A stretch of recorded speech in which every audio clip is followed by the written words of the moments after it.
배우 윤여정 씨가 후크를 떠났습니다.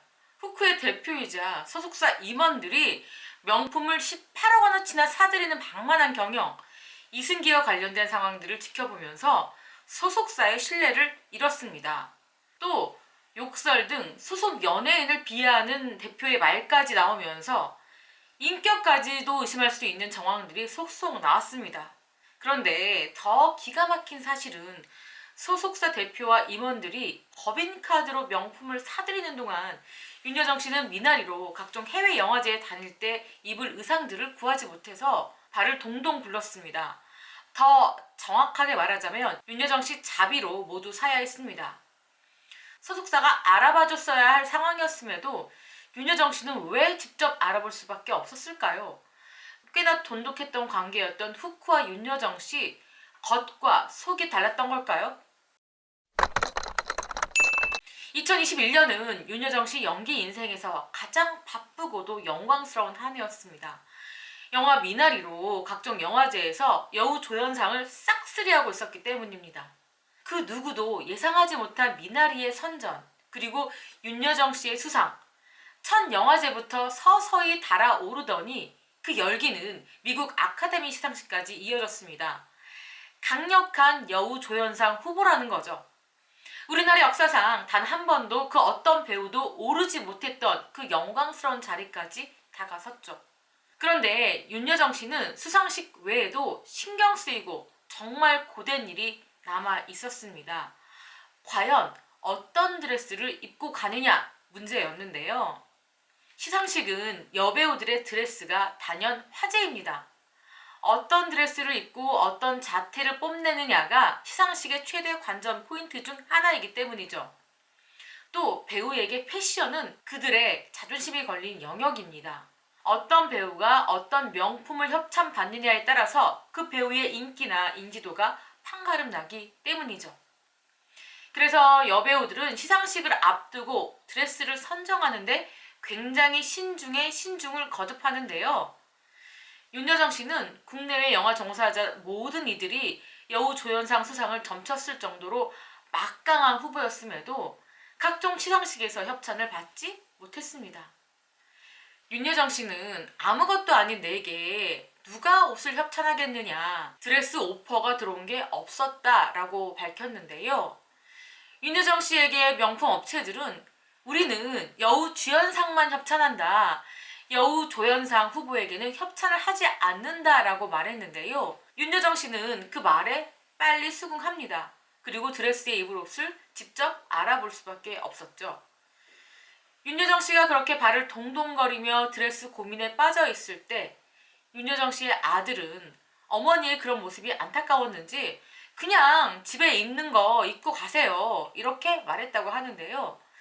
윤여정 씨 집에는 정말 드레스가 많았습니다.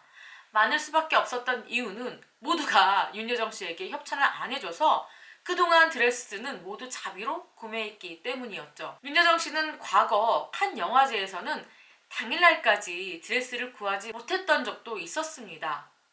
마음에 드는 드레스를 찾지 못해서 스타일리스트가 거리로 드레스를 찾으러 나섰다고 하는데요.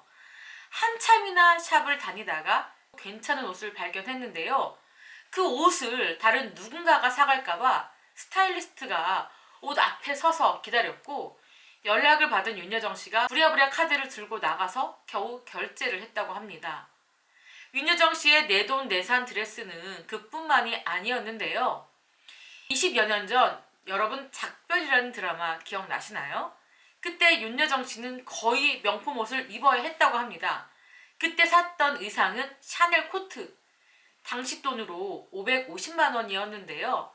그때 윤여정 씨는 이 코트를 평생 입어야겠다라는 생각으로 가득 찼다고 합니다. 하지만 여러분들도 특히 여성분들 아시겠지만 평생 입을 리가 있겠습니까? 그때 윤여정 씨는 출연료보다 의상 구입비로 돈을 더 쓸 정도였습니다. 윤여정 씨는 배우가 되지 않았으면 패션 디자이너가 됐을 거라고 고백할 정도로 남다른 패션 사랑을 드러냅니다. 작품을 위해서라면 옷 하나, 신발 하나도 세심하게 선택하는 윤여정 씨에게 반전이 일어납니다. 그렇게 콧대 높았던 명품 회사에서 뒤늦게 윤여정 씨를 알아보고 아카데미 시상식을 앞두고 협찬 제의가 쏟아졌는데요. 당시 윤여정 씨에게 들어온 협찬 의상만 250벌이 넘었습니다. 윤여정 씨의 스타일리스트는 싱가포르 출신인 엘빈 고였는데요. 그는 홍콩에서 활동하면서 유명 할리우드 스타들의 의상, 메이크업 등 전체적인 스타일과 패션 전략을 담당해 왔습니다. 엘빈 고는 이렇게 이야기합니다. 윤여정은 내가 만난 사람 중 가장 유쾌하고 모두가 꿈꾸는 그런 할머니라고 말이죠. 세계적인 브랜드가 윤여정 선생님에게 옷을 입어달라고 매달렸다. 하지만 윤여정은 화려한 것에 전혀 관심이 없었다. 그때 윤여정은 나는 공주가 아니다. 그냥 나는 나답고 싶다. 라면서 모두 물리쳤다는데요. 엘빈 고는 그동안 엠마 왓슨, 틸다 스윈턴, 우머 서먼 등 유명 헐리우드 스타와 일해봤지만 윤여정 씨는 차원이 달랐다. 정말 다른 레벨의 배우라고 감탄했습니다. 보통 스타들이라면 더 돋보이고 싶을 텐데 윤여정은 아니었다면서 윤여정은 나는 눈에 띄지 않아도 된다. 커다란 보석도 필요 없다. 너무 화려한 스타일은 싫다라고 말했다는데요. 윤여정 씨는 원래 입기로 한 의상에도 화려한 천이 덧대 있었는데 그걸 모두 떼어냈다고 합니다. 결국 윤여정 씨는 아카데미 시상식에서 이집트 출신의 디자이너인 마마르 할림의 블랙 드레스를 입었는데요. 신발은 보석 하나도 없는 보테가 베네타의 가죽 펌프스였습니다. 윤여정은 해당 의상으로 미국 패션지 보그에서 베스트 드레서로 선정됐는데요.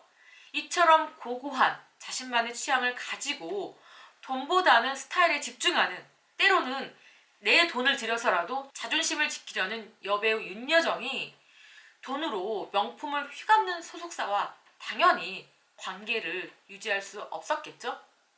이렇게 윤여정 씨는 자신만의 길을 걷기로 결정했습니다. 또 이달 중에는 미국으로 출국해서 현지에서 머무르면서 시간을 보내는데요.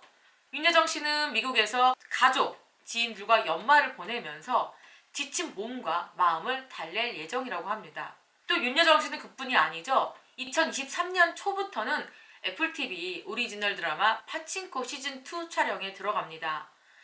굉장히 미국에서 바쁜 시간을 보낼 계획인데요. 70대 중반의 나이에 새로운 힙합 할머니로 등극한 배우 윤여정 씨의 연기를 앞으로 오래오래 볼 수 있었으면 좋겠습니다. 무엇보다 건강 관리에 최선을 다하셔야 되겠죠? 저는 지금까지 백은영이었습니다. 시청해주신 구독자 여러분 감사합니다.